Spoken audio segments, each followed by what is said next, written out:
Hey guys! So, yeah, welcome to this little sort of impromptu mini series that's going to be going over convention planning basically. Um, the next few videos you're going to see, starting with this one right here, yay!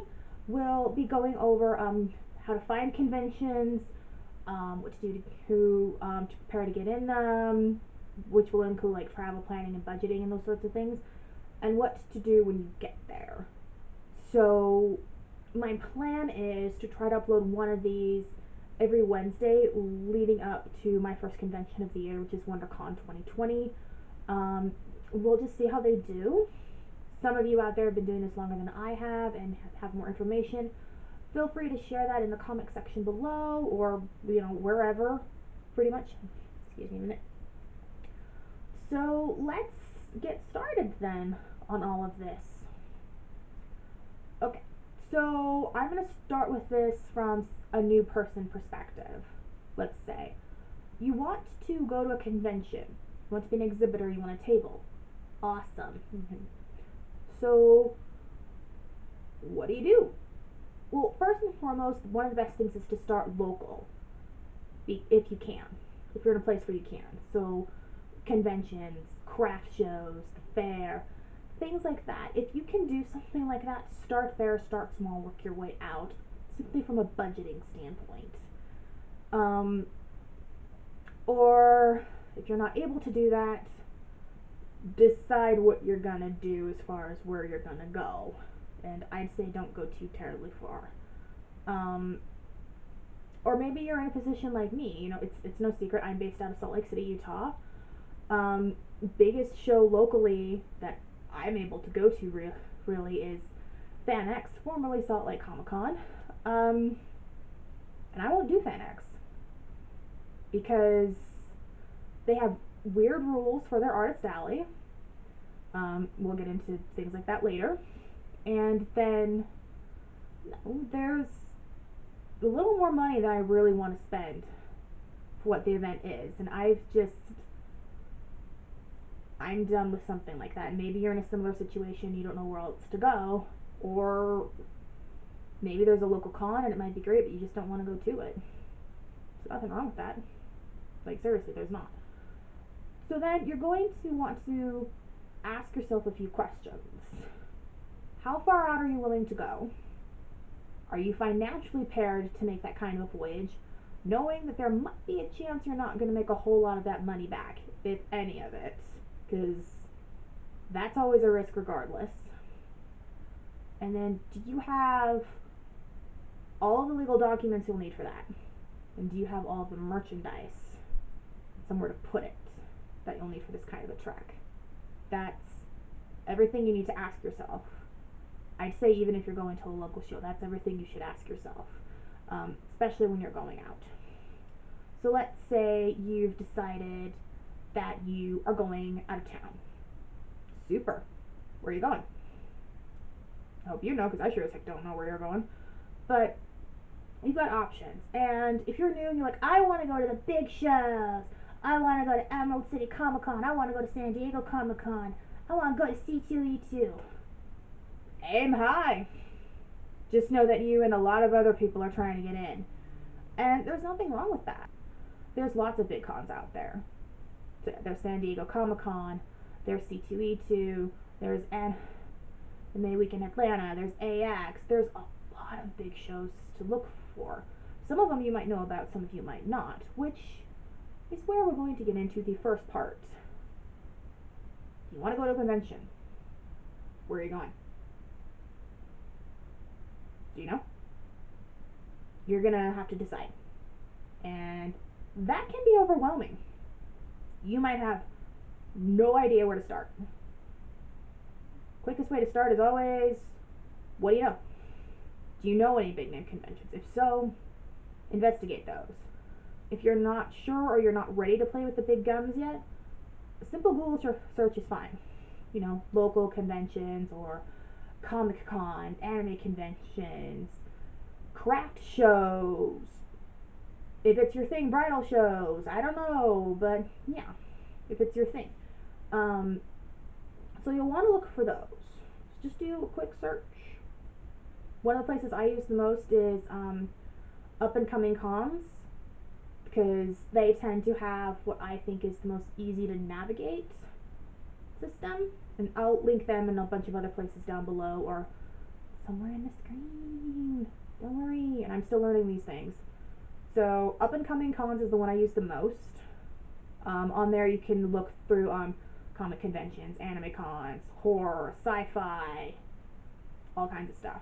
And usually it'll say, hey, we want to know your location, and then it'll list what's local around you. So if you're still not sure what's in your market, you've got that option. Or you can decide how far out you want to go, because they also list cons outside of the country, which if you're still a little new, I don't recommend, because you're not going to make a whole lot of that travel expense up. Don't have to listen to me, it's just like my advice. I've heard anime cons is good. I haven't used them personally.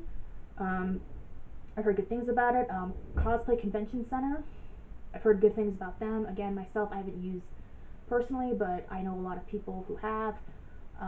As weird as this is about to sound, Etsy Local, which I have used to an extent, because you can go on there and you can see various like crafty fairs and conventions and stuff that are coming around in your area, or maybe in an area you're interested in going and selling at.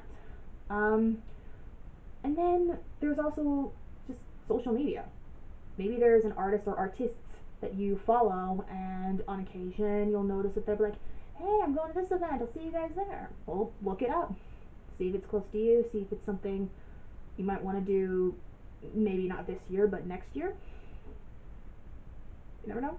And also there are other places to find it too. Social media, besides following your favorite artists, there are Facebook groups that you can join, to where like you can be like, hey, I'm looking for cons in this area, anybody have any recommendations?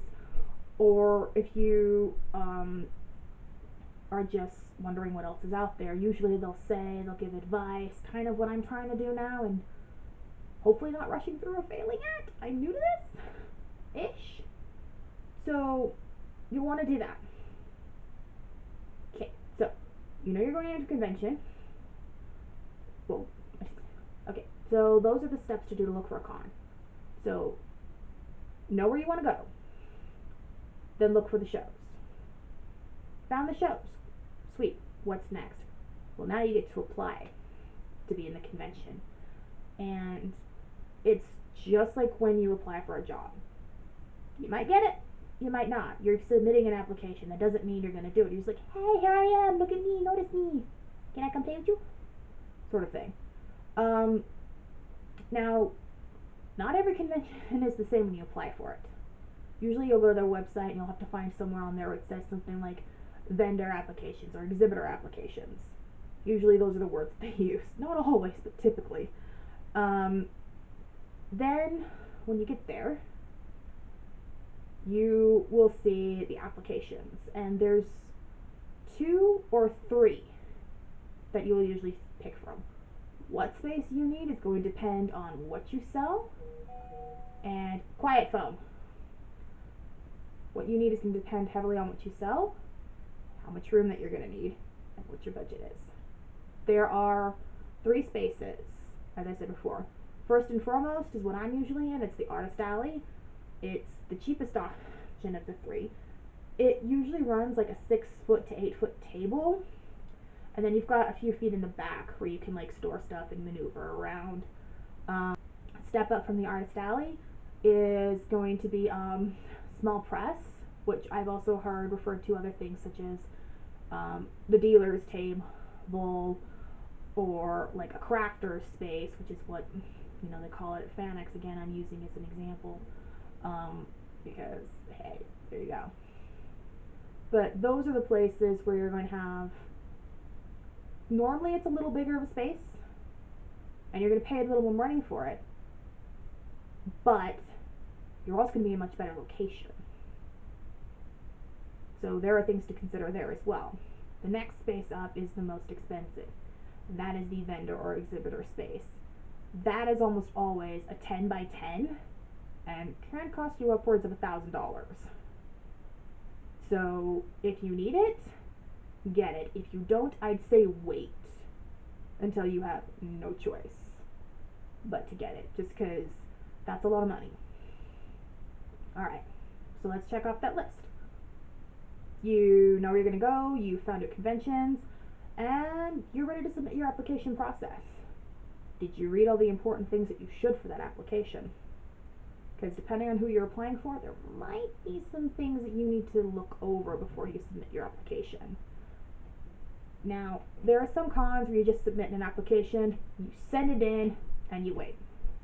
There are others where there's probably some rules you're going to have to read first. And I'm not talking like the standard, hey, don't steal this other this thing, don't sell any bootlegged merchandise, blah, blah, blah, blah, blah. Shouldn't do that anyways, because that's sketchy and can get you in trouble with the law. But there are some shows that have specific guidelines for their artist alleys or their vendor spots. And many of those will include seeing your artwork. So you'll want to pick a few pieces to show off, and some of them will probably even request a website. That's something else you should probably look at and get ready to do if you haven't already. Usually the cons that do that are called juried conventions, which means they're going to look at your stuff and make sure A, you're not doing some shady stuff like stealing, B, your style of art doesn't look too much like the other styles that are there, and you've got your crap together. Because they're usually cons that are looking for a certain ready artist. And if you're new and you're that person, great, still apply, doesn't matter. So yeah, you'll want to make sure of that. There are also shows who will say that you're going to need X legal document or documents. Hello, Mary. In order to sell out their show. An example would be somewhere like California. If you're going to sell in California at a convention or many other events, you're going to need what's called a seller's permit. Or if you're coming to somewhere like Utah or Nevada, you will get a temporary business license. Now, this basically means that you are legally allowed to be there to sell your items and to collect sales tax, which you will then, what's the word I need? Claim later on when you're doing your own taxes, or in the case of Utah and Nevada after the show, and then you'll send some money in. And it's legal stuff. You really should do it, because you can get in serious trouble if you don't. And many places will say if you need one or not. Not always, but sometimes. And if you're ever unsure, don't be afraid to email the staff and be like, hey, I haven't exhibited before, is there anything like this that I need? And they'll usually be like, yeah, here's where you can get it, or nah, don't worry about it, we'll help you out with all of that. But it never hurts to ask. Do not get up there right now, Mary. There's a cat that wants my attention. I'm trying to be a professional for once. Goodness me. So do not jump up there. Alright, you've done all the steps that have been listed. So what's next? Now you wait. That's all you can do until they get to you. Tell you, welcome aboard, or not this time, but hang on to your hats. So that's it for this first video. I will link everything I can down below. Hopefully this wasn't too weird or too fast.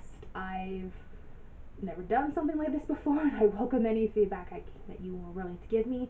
The next video we're going to do will be on traveling and how to prepare for that. If you're going somewhere out of your city, or even if you're local, I think these are some good things to consider still.